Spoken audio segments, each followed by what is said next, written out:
welcome to this Shared Interest Foundation event, Confronting the Cocoa Crisis. We are delighted to have so many people join us today. My name is Harriet Irwin, and I am the Development Officer for Shared Interest Foundation. So over the next 60 minutes, we have a lot packed in. We will be hearing from my colleagues and from our project partners based in West Africa. And at the end, there will be an opportunity to ask any questions you may have to any of our speakers. So please, if you do have any questions throughout the session, you can add your questions to the Q&A box at the bottom of the screen. But just to begin with, I will give an introduction to Shared Interest Foundation. Next slide, please.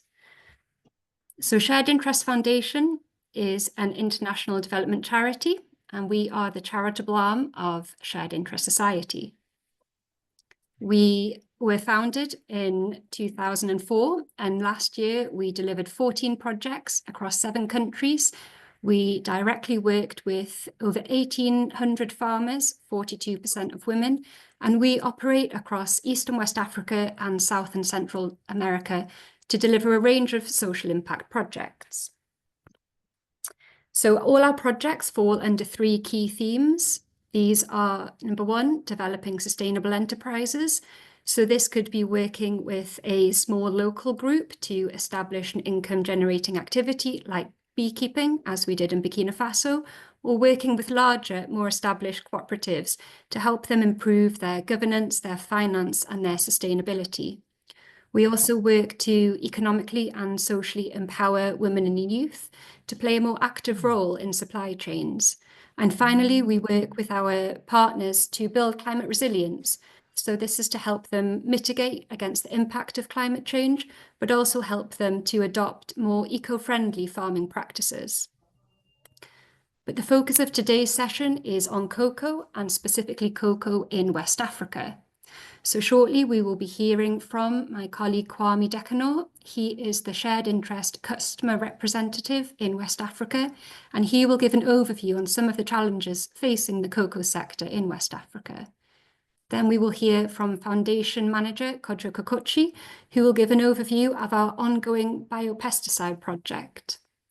And then we will have a panel discussion where we are hoping to be joined by Anisette Asio. She is the Managing Director of SOCAN, and SOCAN are a cocoa cooperative based in southern Ivory Coast, and they are participating in our biopesticide project. And finally, we have Dr. Mavis Ashimpong, who is from the Crop Science Department at the University of Ghana, and she is one of our technical experts leading on the development of the biopesticide. And as I mentioned at the end, there will also be a Q&A session. So please, if you do have any questions for our speakers, add them to the Q&A box. And so I will now pass over to Kwame. Good morning, everyone. My name is Kwame Dekanor. I'm based in West Africa, and I'm the West Africa customer representative for Shared Interest. Today, the weather is very sunny in West Africa, and we are glad to be here. I'll be talking to you about the challenge and opportunity confronting or that cocoa production is exposed to in West Africa, and precisely in Ivory Coast. I'll say that 70% of global cocoa production comes from Ivory Coast, from West Africa, sorry, where Ivory Coast produce 40%, and the rest is shared between Ghana, Nigeria, and other countries. Statistically, we'll say 2 million families, and mind you, in West Africa, most cocoa farms are on family lands. Therefore, in statistics, we say 2 million families farms in West Africa. And then out of that, revenue from the cocoa production feed about 20 million people. And again, we would like to say that cocoa production contributes a lot to the GDP of these individual countries.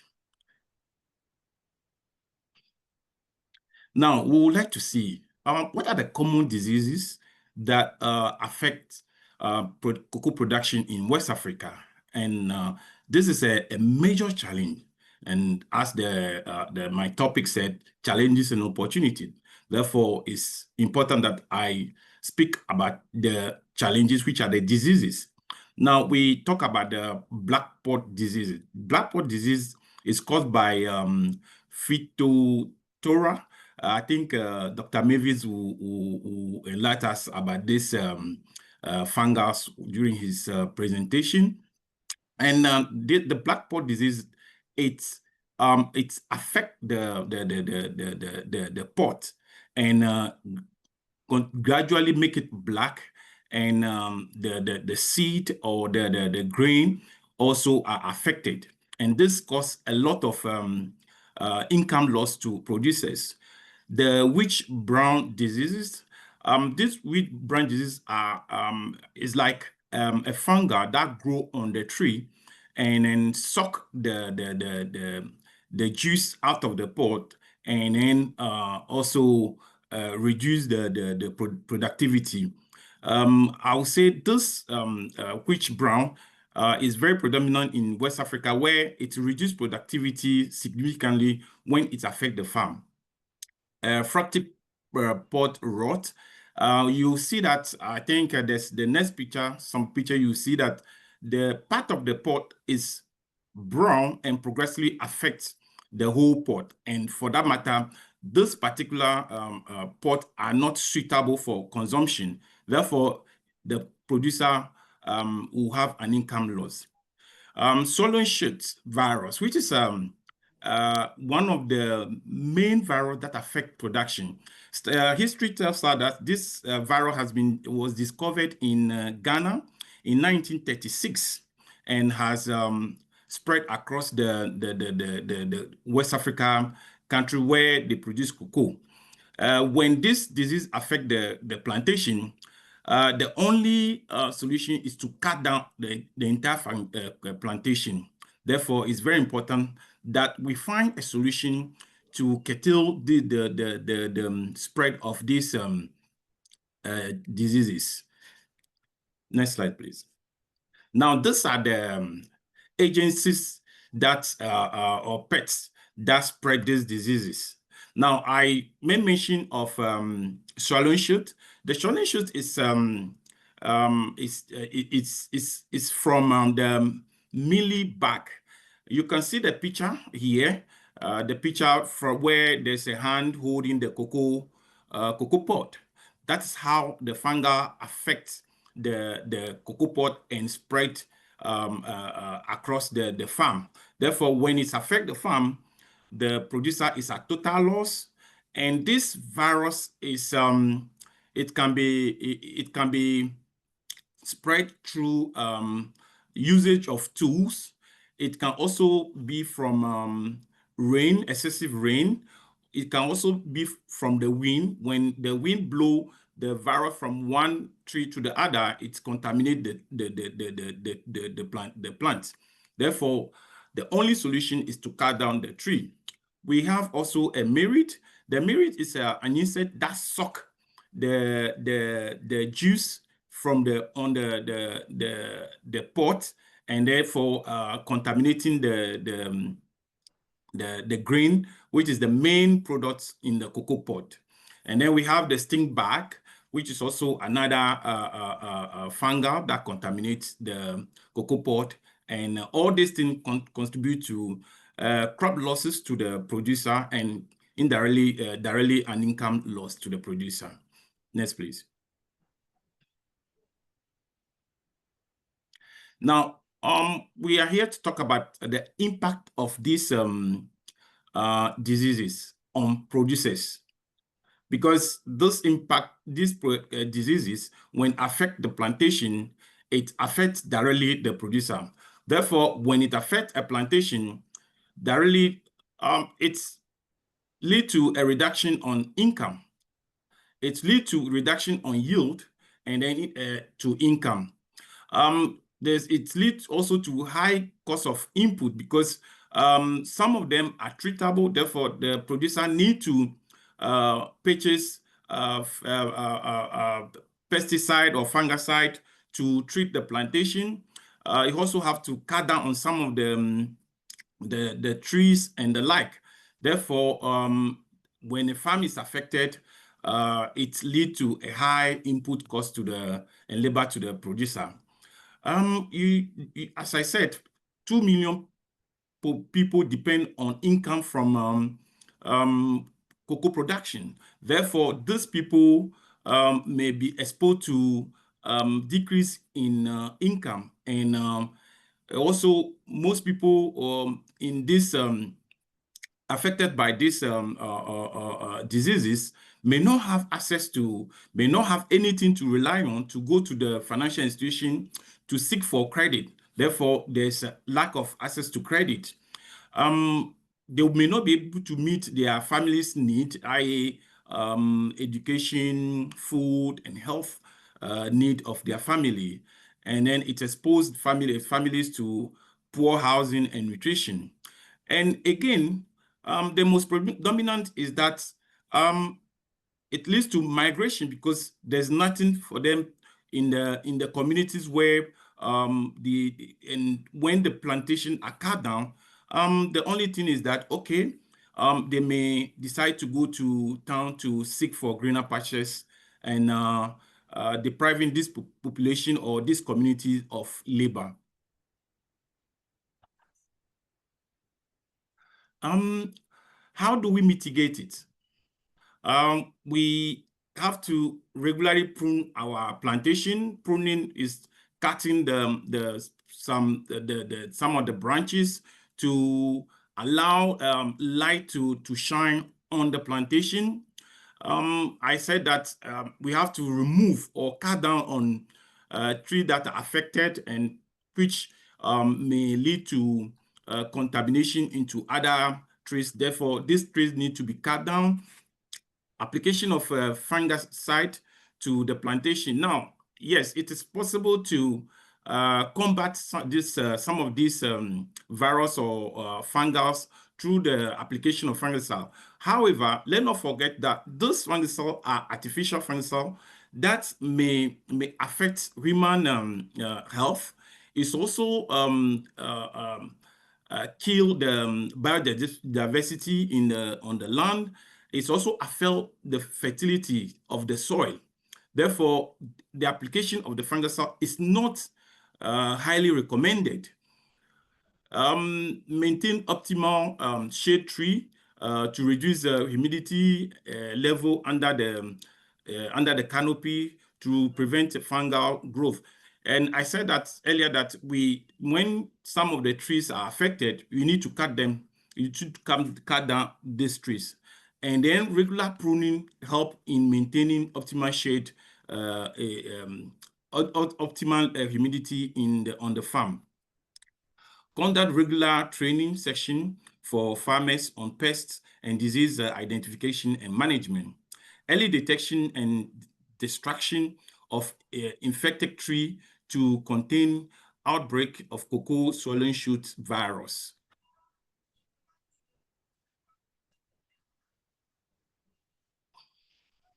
I'll say thank you for that. Thank you, Kwame, for highlighting some of the key challenges affecting the cocoa sector in Ivory Coast. My name is Kojo Kokochi, I'm Shared Interest Foundation Manager. As highlighted by my colleague Kwame, cocoa is a strategic crop for Ivory Coast as the economic health of the country revolves around this commodity and the livelihood of over 20 million people depend on it. However, the cocoa sector is under serious threat due to the devastating effect of climate change and the increasing rate of pests and diseases affecting cocoa plantations. In fact, climate change has a direct effect on the increase of pests and diseases. For instance, high temperatures accelerate the life cycle of many pests and pathogens, allowing them to reproduce more quickly and spread widely. Erratic rainfall patterns and increased humidity create favorable conditions for fungal and bacterial diseases in cocoa plantation. An example is that the black pod disease that Kwame mentioned, one of the most destructive diseases in cocoa production, spread rapidly during prolonged wet conditions. Excessive moisture also weakens plant defense system, making it very vulnerable to pests and diseases. Prolonged drought also stresses cocoa trees, lowering their natural resistance to pests and diseases. So pests and diseases in general are a major impediment to cocoa production in Ivory Coast. They can cause up to between 25 and 30% annual yield loss. And if left uncontrolled, the loss will get up to 75%. And when that happens, you consider the livelihood of many are at risk. In 2024, cocoa season, Ivory Coast lost over 24% of their production volume. So how do we address this issue of pests and diseases, which are really threatening the sustainability of the cocoa sector in Ivory Coast? Normally, the current practice is that farmers resort to chemical control by using synthetic pesticide to fight pests and diseases. However, they are not effective against pests and diseases, the chemical pesticides. And also the pests develop resistance quickly against those chemical pesticides. And they also pose environmental, health, and safety concerns as they threaten biodiversity and also human health. In addition, they are very costly, and thereby producers are unable to afford them. So the issue of pests destroying cocoa plantation is still ongoing. So in order to support farmers to fight these pests and diseases in cocoa production, we have designed this project called Improving Cocoa Production in Ivory Coast through Biological Control of Pests and Diseases.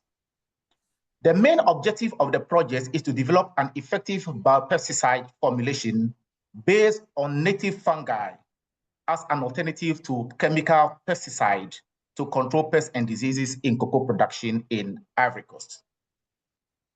This innovation directly supports sustainable cocoa farming and environmental stewardship.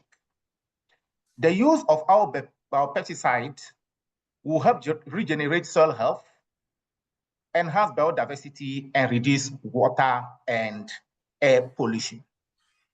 It will also reduce cocoa farmers' dependency on agrochemicals, cut down cost of production, and increase farmers' profit margin. Now, I want to move on to talk about the development of this project. So what makes our project really interesting? Next slide, please. So we developed the projects with key players in the cocoa sector in Ivory Coast and also in West Africa. So right from the word go, we involve Réseau. Réseau is a country network of fair trade producers in Ivory Coast. So they are the one being affected by pests and diseases. So it is important that a project of this nature involve them right from the beginning, so as to ensure the sustainability of this intervention. We also involved the biopesticide units of the University Félix Houphouët-Boigny in Ivory Coast. They are leading on the research and development of these innovative products. We are also collaborating with the Crop Science Department of University of Ghana, working together with the University of Ivory Coast in order to ensure that this innovation is scaled to cover the whole West African region. The Ministry of Agriculture and Rural Development of Ivory Coast is also another key player in the sector, because they will be responsible for providing the license for the product once it's been formulated. We have the Coffee and Cocoa Council of Ivory Coast, who is the regulator of cocoa production in the country, are also heavily involved in the projects. And then finally, we also have another key partner, which is the Ivorian Office for Intellectual Property, that will provide the patent for the biopesticide once it is developed in order to protect the innovation. Now I'll move on to talk about the processes leading to the development of this biopesticide we are talking about. So first, the project was launched in August 2024 at the Center for Excellence and Innovation of the University Félix Houphouët-Boigny of Ivory Coast. It was attended by cocoa farmers, the academia, we have the national television, and then we have the Ministry of Agriculture representative, the Coffee and Cocoa Council of Ivory Coast were all present. And during the event, we presented an overview of the project and clarify what were the key objectives of this project. Participants were well motivated and interested in the innovation because it falls within the green strategy of the government of Ivory Coast to promote nature-based solutions to the various problems facing the cocoa sector in the country. Interesting questions and concerns were raised, and then the panel that was present at the event clarified those questions and concerns that were raised. Now, I want to move to the development process of this biopesticide. It is a bit scientific, but I'll try as much as possible to break it down so that we can all understand what the process really entails. So first of all, the research team went to the cocoa plantations to collect soil samples, cocoa leaves, and dead insects that were present on the farms. So they call it a survey to obtain the fungi. So let me state that the biopesticide is based on native fungi that are collected from the cocoa farms. So they are using a microorganism to fight another microorganism. And this is the first of its kind. In Ivory Coast, they developed also biopesticide, but that was based on the plant extract. But over time, they also developed some level of resistance. So this time now, we are using a fungi to produce the biopesticide to fight other pests and diseases in cocoa production. So when these samples were brought to the laboratory, there are processes that go on to isolate the fungi. So there are a lot of fungi. They collected as many as 80 different fungi that were collected, but we needed to sample those that are more effective. So what is done is that there is an insect that we call the bait insects, Galleria, that they use and apply the fungi to. So if the fungi is able to kill the insect, the bait insect, it means that that fungi is effective. So it is isolated. So through these processes, the research team was able to isolate 6 fungi out of the 80 that they have obtained through laboratory processes.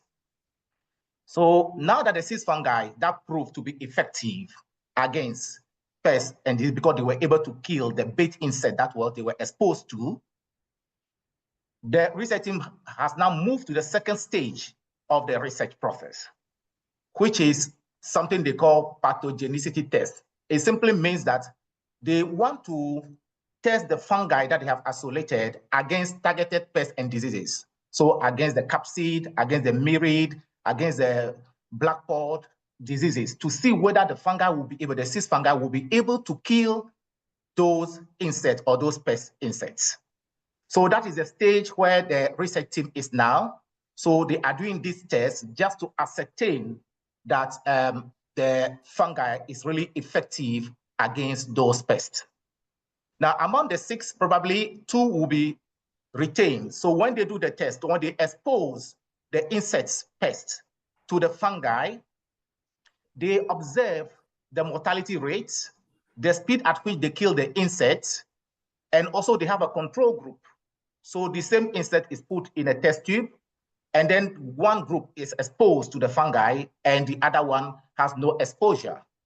So if really the fungi succeed in killing the insects, pests, then they have to wait for a period of time to see whether the fungi will grow. So the fungi has to grow on the body of the insect.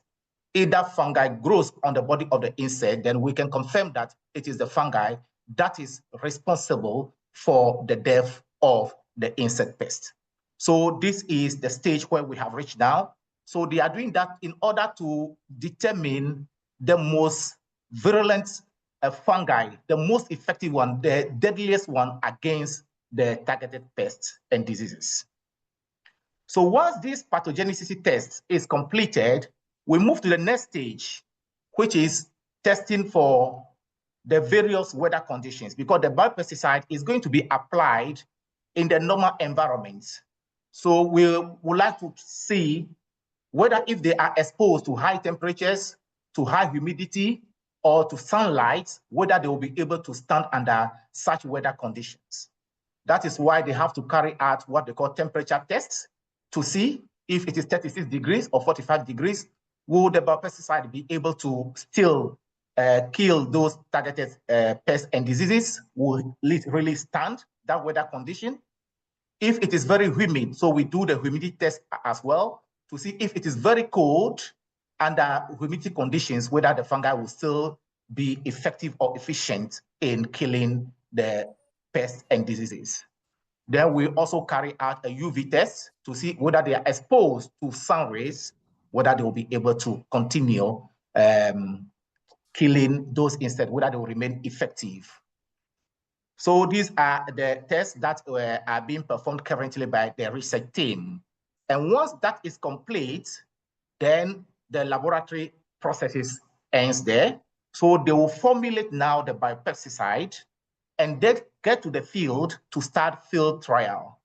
It may be successful at the laboratory killing those targeted pests and diseases, but we also need to move to the field and apply it to the actual cocoa trees in order to ascertain whether they will be able to kill the insects, pests, and diseases that will be found on the farm at the field level. So that will be the next stage of the process of developing this biopesticide. Next slide. So once they get to the field, it is important to train the farmers as to how to identify those insect pests and diseases, understand the cycle of development, and know when to apply the pesticide and what techniques they need to use in order to ensure that they are able to eradicate those pests and diseases on their farms. So once the field trial is completed, they will do the analysis and see the results, whether it's been effective.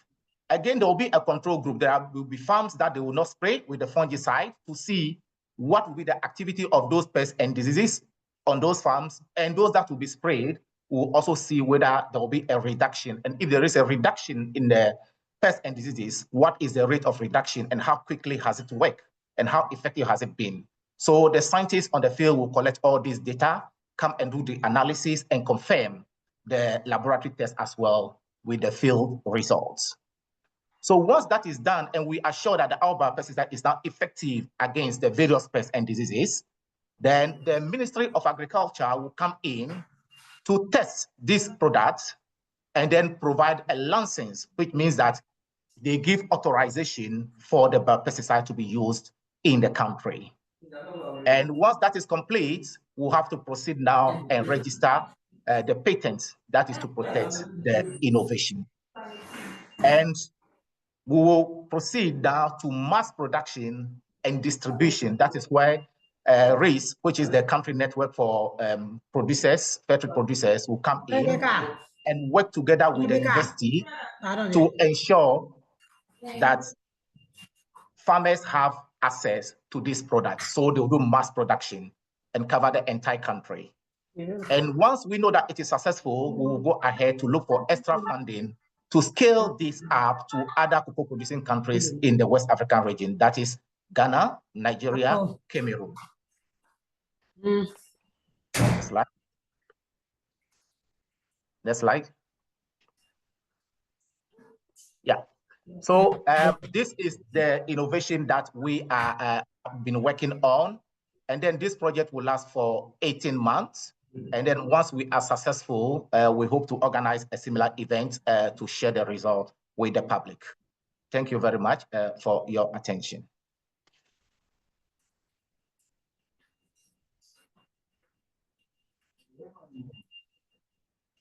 Now, thank you, Kodjo and Kwame. So I'll now invite all of the panelists to return to the screen.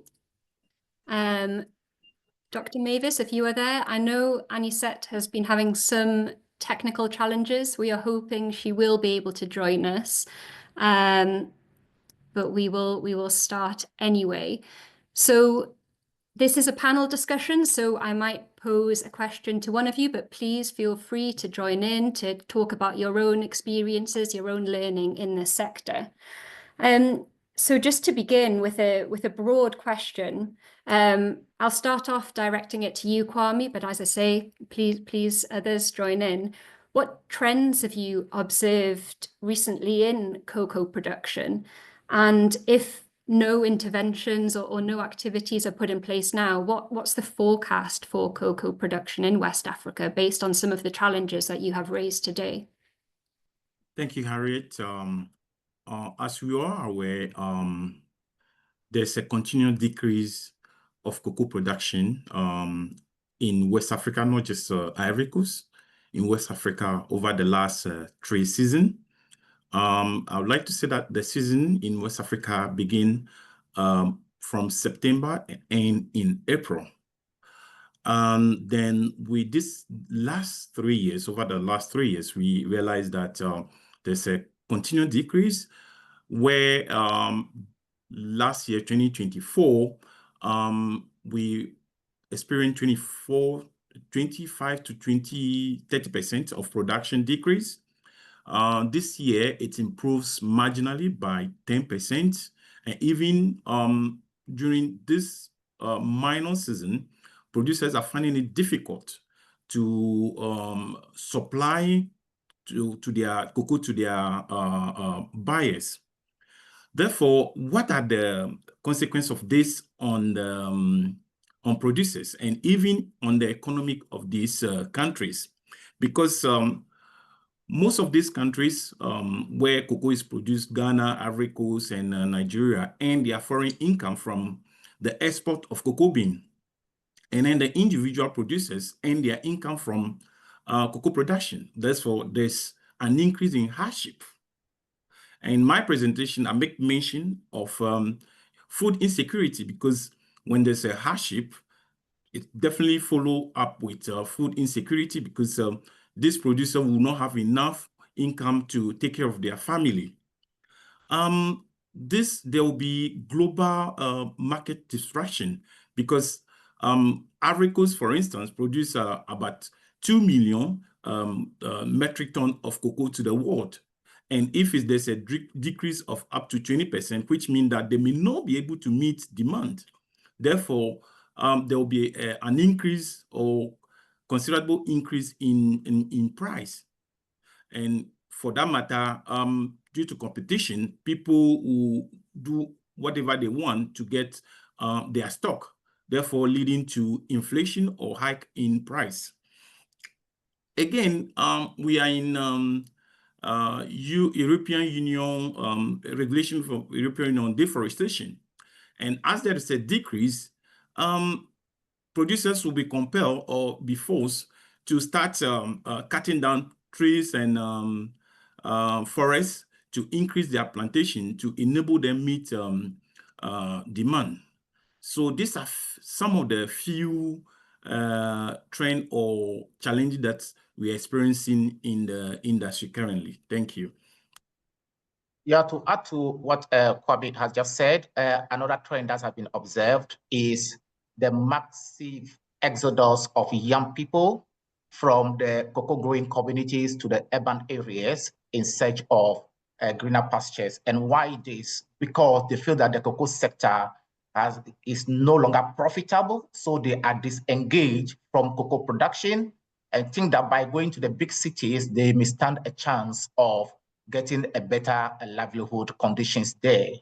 So the fear is that if this trend continues, then the sustainability of the cocoa sector will be still under serious threat, because the older generation will die off, and then we need young and active people to take over cocoa production. So that is also one of the challenges. So it is important that we try to make the sector thrive and attractive for the young people also to get engaged with cocoa production. It would be great to hear from Anisette. I'm not sure if we can try and reach her, if she is able to comment on some of the experiences that she has observed at SOCAN in relation to the impact of climate on cocoa and some of the challenges that they have faced. Allô, Madame Anisette? Allô, Madame, Monsieur?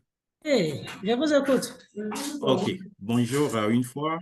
Nous aimerions savoir quels sont les défis que vous faites face dans la production du cacao dans les années précédentes. Les défis que je fais face au cacao dans les années précédentes, on peut citer la baisse du rendement. Allô, je me fais entendre? Hi, do you need translation? Yes, please. She said that there's a decrease in production. Et vous pouvez continuer, s'il vous plaît. Oui, on peut parler des changements de régime pluviométrique, c'est-à-dire les hausses et les baisses des températures.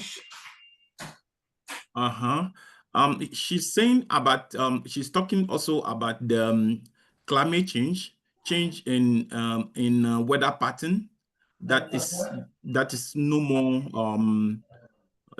it's difficult to plan with the weather this time.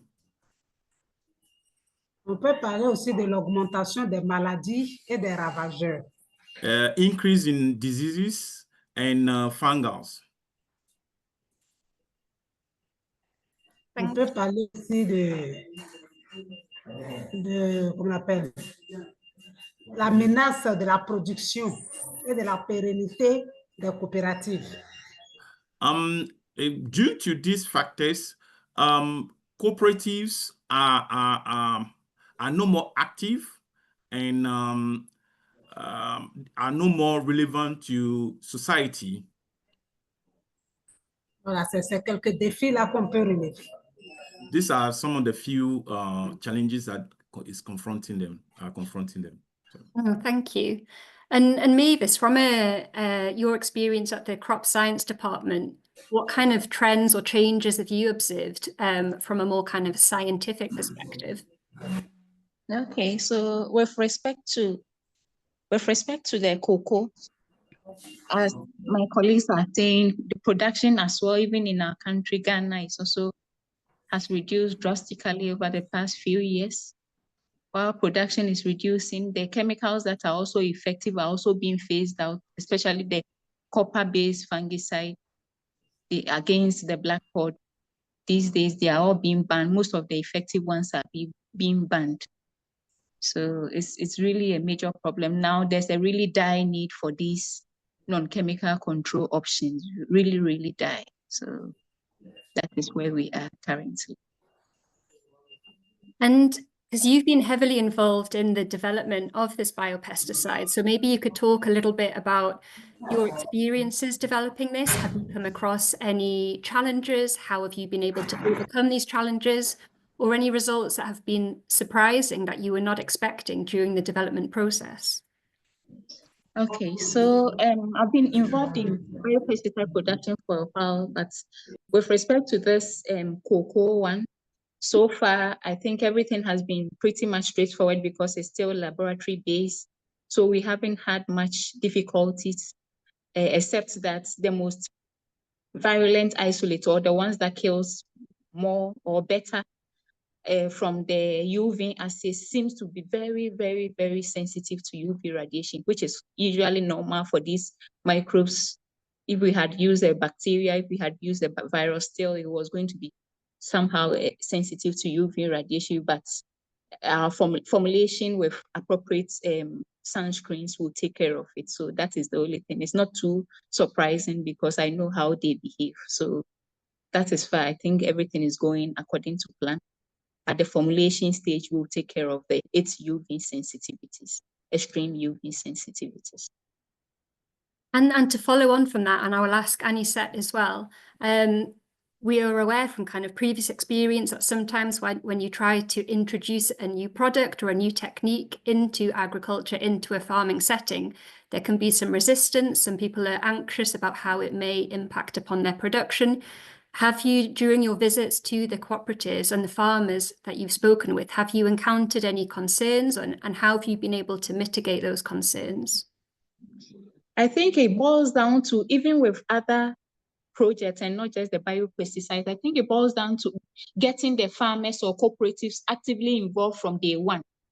Because when we went to Cote d'Ivoire, everywhere, they're even actually waiting for us to even apply now, because we involve them from day one. So if you get them involved and explain everything to them, that, I mean, they are not going to be harmful to, they are just insect pathogens, they are not going to be harmful to other organisms, and let them be aware of the enormous benefit this product is going to be for them, I think they will be willing to sort of adopt the project. And for this project, I can tell you with all authority that they are really pushing forward to make sure and to supporting that it works and then using the product. So they're actually waiting.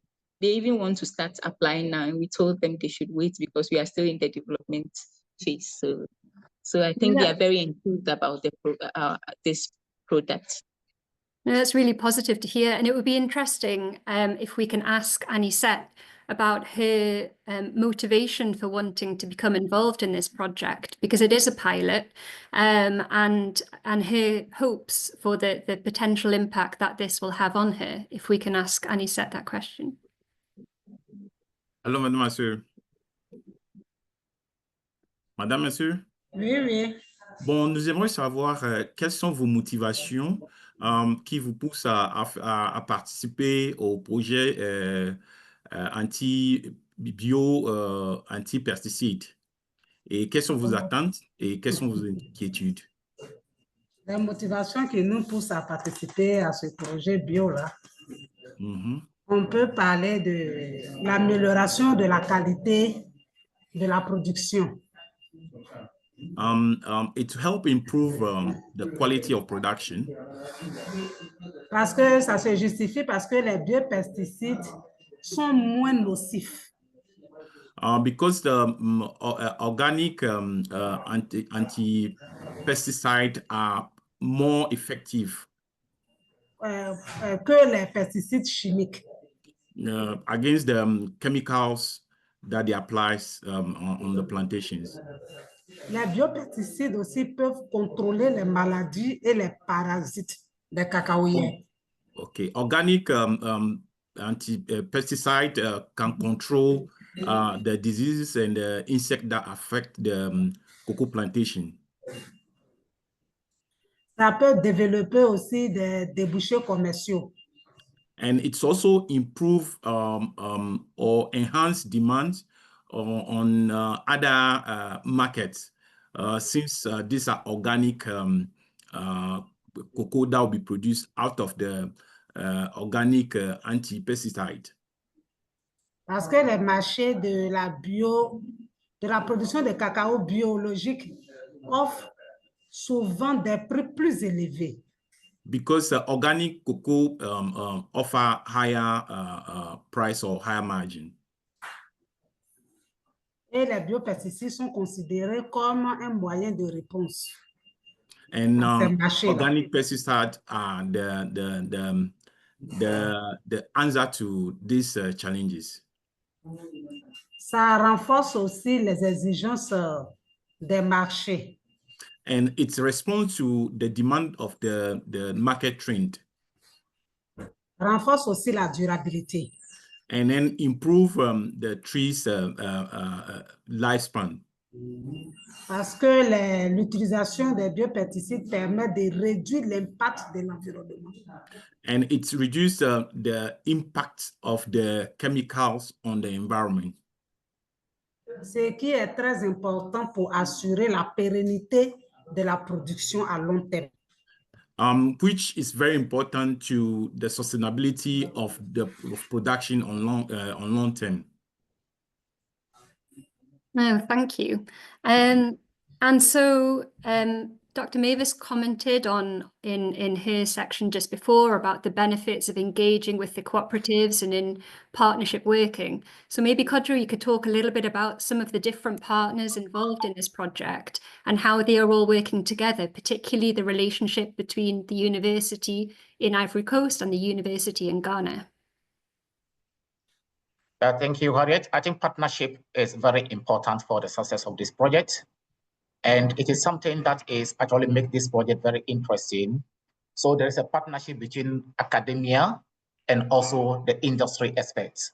So the farmers in one hand and the academia doing research and working in collaboration with the farmer group to ensure the success of the project. And also the involvement of government agencies such as the Ministry of Agriculture, the Cocoa and Coffee Council, also very important for the success of the project because they are the regulators and then they are policy makers. So in the long run, we want to integrate this biopesticide into the policy of the government. Actually, it falls within their strategy already to promote a sustainable agriculture, a regenerative agriculture. So they are also key players in this endeavor. So all these partners are working hand in hand so that as soon as the innovation is complete, then they will take over and scale it up across the country to the benefit of all the farming population of Ivory Coast and also through the West African region. Thanks, Kodjo. And so we've received a lot of questions from the audience. So I'm going to move now to some of those questions.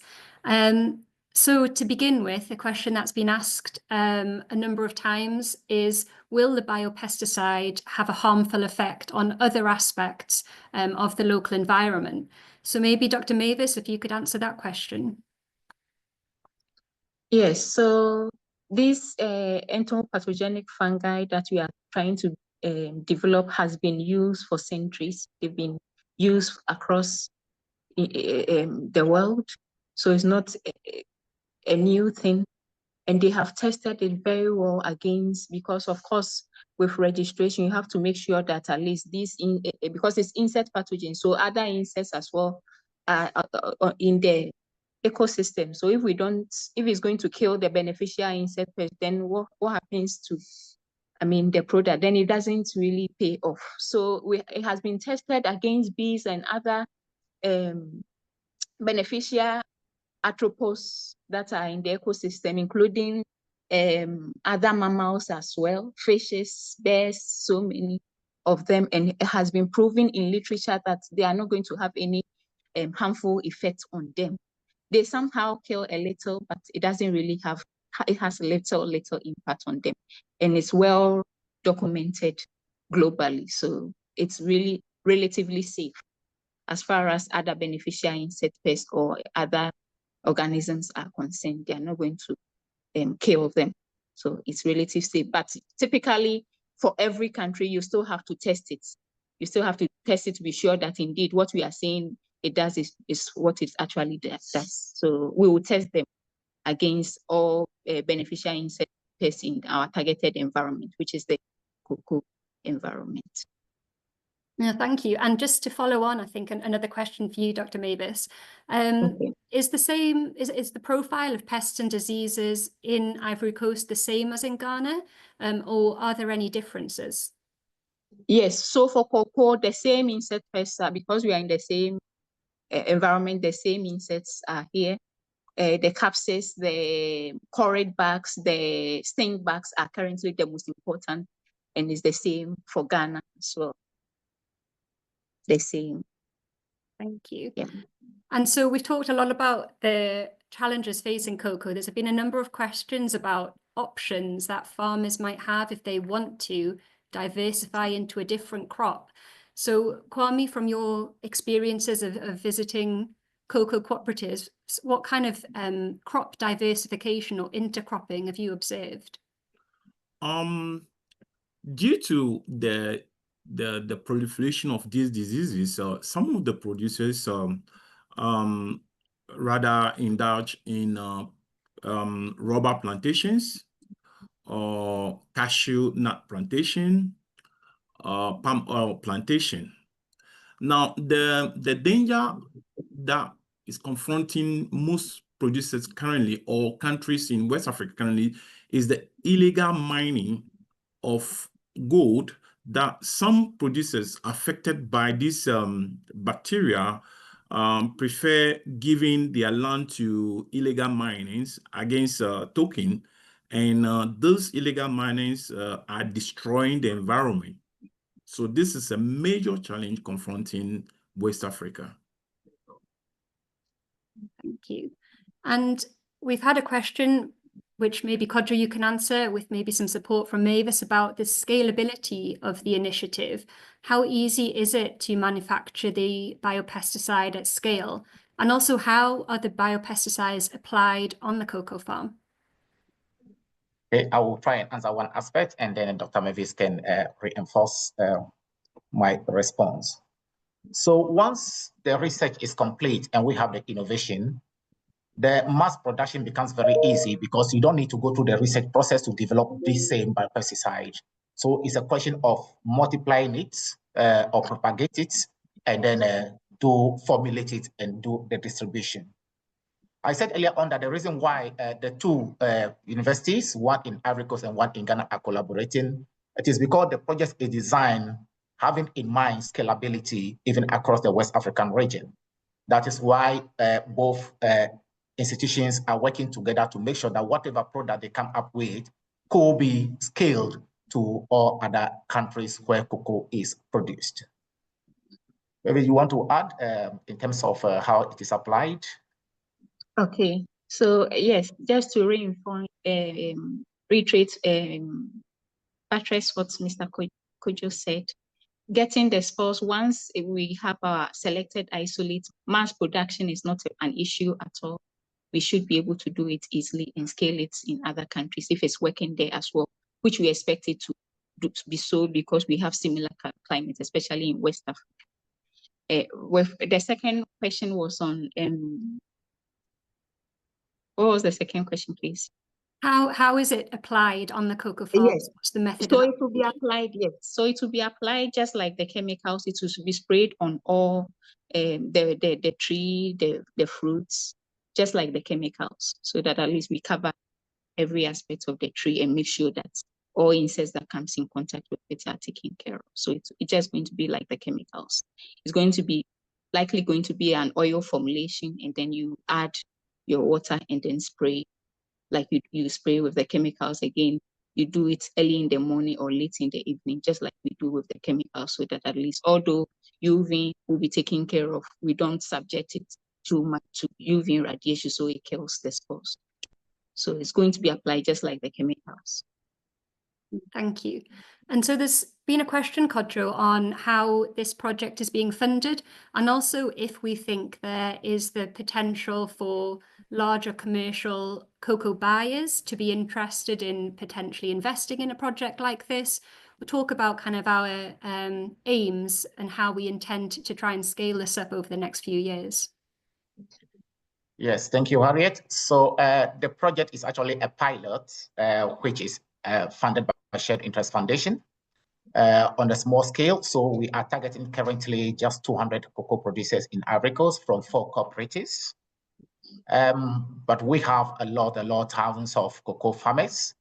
So once the initial funding period is over and we have the biopesticide in place, then we empower now the universities and RIS, which is the network of fair trade cocoa producers, to take over and continue mass production to reach every cocoa farming community in Ivory Coast.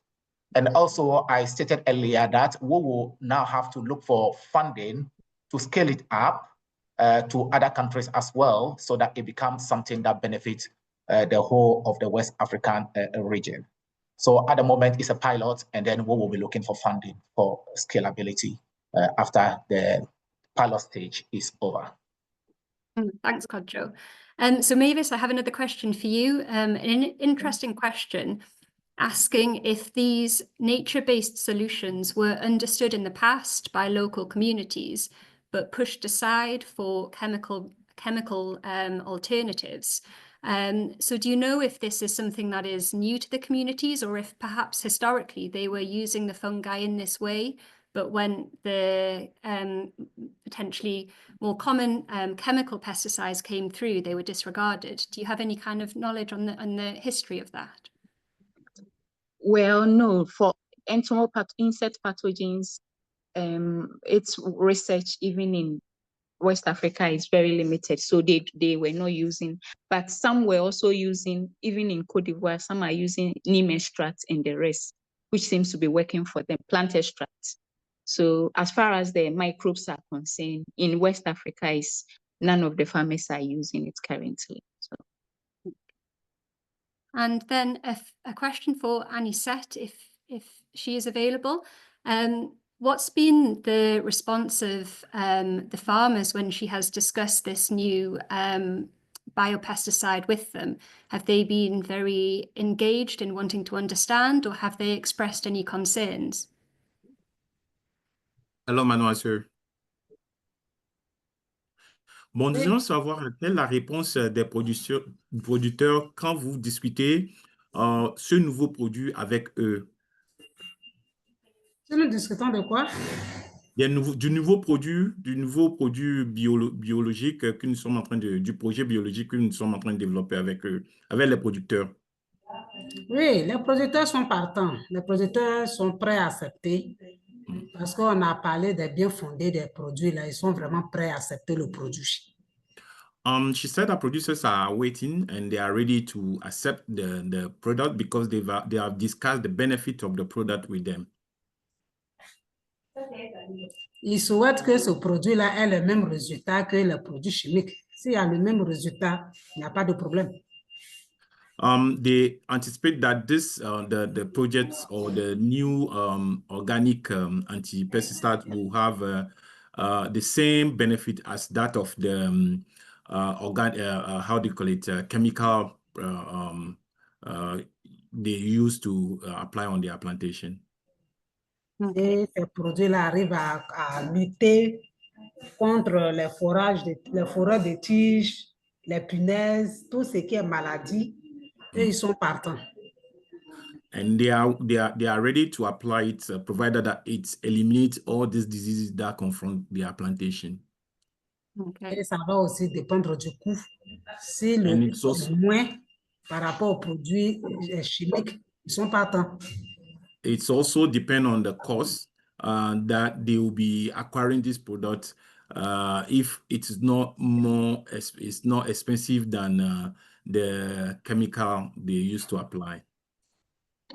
Oh, thank you. And that feeds into my very final question, Kodjo, in 30 seconds. If you could maybe just summarize some of the sustainability mechanisms that we have built into this project design to help ensure its longevity.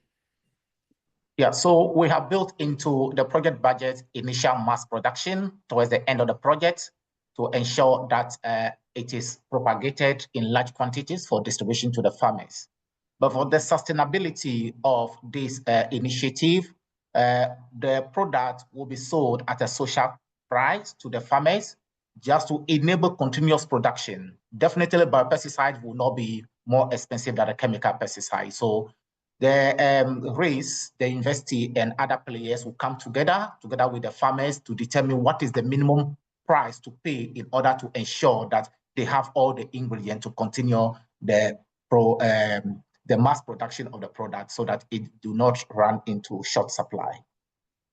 Thank you. So that concludes our session today. Thank you all for joining us. Thank you to Anisette and Dr. Mavis for joining us as well. I hope you found it interesting. There were some questions we were unable to answer in the time, but we will follow up with those questions. If you are interested in learning more about our current projects available, I think there will be a link dropped in the chat there for our website where you can read about some of the other projects that we are currently delivering. And also, if you would like to hear updates about this project, there will be a feedback form straight after the session closes where you can sign up to receive some updates on that. But thank you again for joining us and enjoy the rest of your day.